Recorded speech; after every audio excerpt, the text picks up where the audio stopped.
Un exercice d'hérédité de groupe sanguin, je crois qu'il est assez classique, il y a peut-être déjà une vidéo là-dessus. Et donc on demande de tout détailler. Donc on demande pour les parents de donner le phénotype, le génotype, leur proportion de gamètes. Alors le phénotype on indique souvent phi, le génotype juste G et la proportion de gamètes on met gamma. Ça c'est pour les parents. Et pour l'enfant, ici il s'appelle Arthur. On demande aussi, enfin non là on ne demandait pas plus que ça, mais on pourrait préciser aussi le phénotype et le génotype. Et après on demande les probabilités qu'ont les parents d'avoir quelle descendance. Donc on va analyser ça dans un tableau de Punnett. Alors quelles sont les infos qu'on a ? On a le père est de phénotype, enfin de groupe sanguin AB, ça c'est un phénotype, et c'est identique pour son génotype. Pour être de phénotype AB, il doit présenter dans son génotype l'allèle A et l'allèle B. Et la femme a un groupe sanguin B. Alors quand on a un groupe sanguin B, on peut être BB ou bien BO, vu que le caractère O est récessif et ne s'exprime pas. B est un caractère dominant, et donc il peut être homozygote ou hétérozygote et s'exprimer. Alors l'information qu'on a sur leur enfant, c'est qu'il est A. Il y a les proportions de gamètes, on le verra après. Donc c'est sur l'enfant qu'on a l'info A. Et donc si l'enfant est A, il a reçu le A, uniquement la seule possibilité que c'est son père qui lui a donné.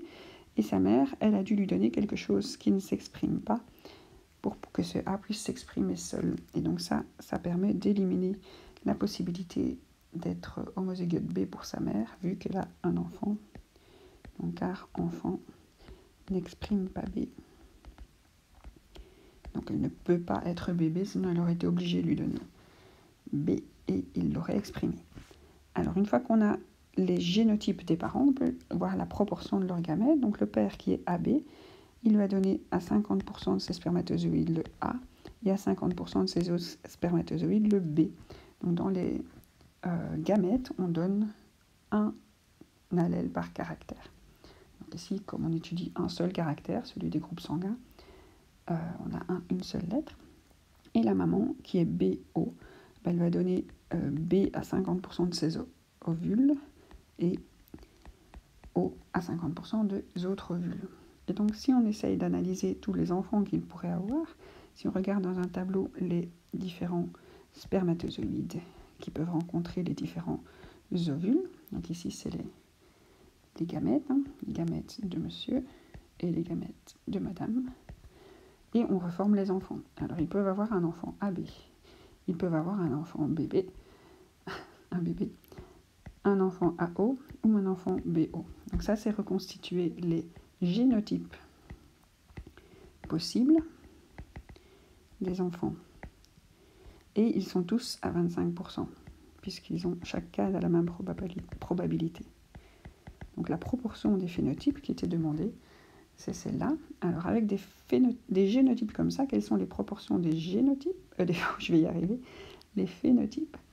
Alors si la personne a un génotype AB, 25%, elle va exprimer le même phénotype. S'il est BB ou bien BO, donc ça va reconstituer 50% des enfants,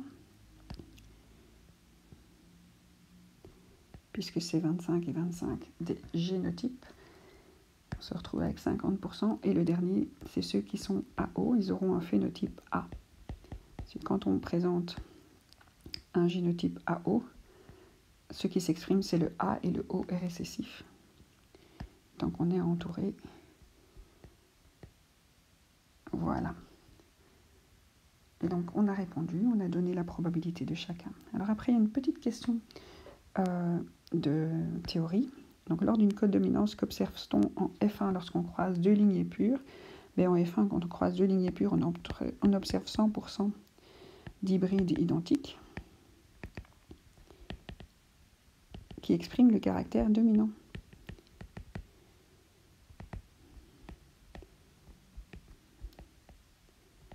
Mais ici, comme on a une codominance, ici ce sera les caractères dominants. Et donc on va observer un caractère intermédiaire. Si c'est rouge et blanc, on verra du rose. Si c'est rouge et bleu, on verra du mauve. Si c'est grand et petit, on verra du moyen.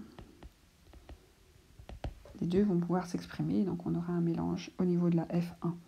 Après, quand on recroisera ces F1 entre eux, on fera réapparaître les phénotypes des parents, mais ceux de la F1 sont toujours 100% identiques.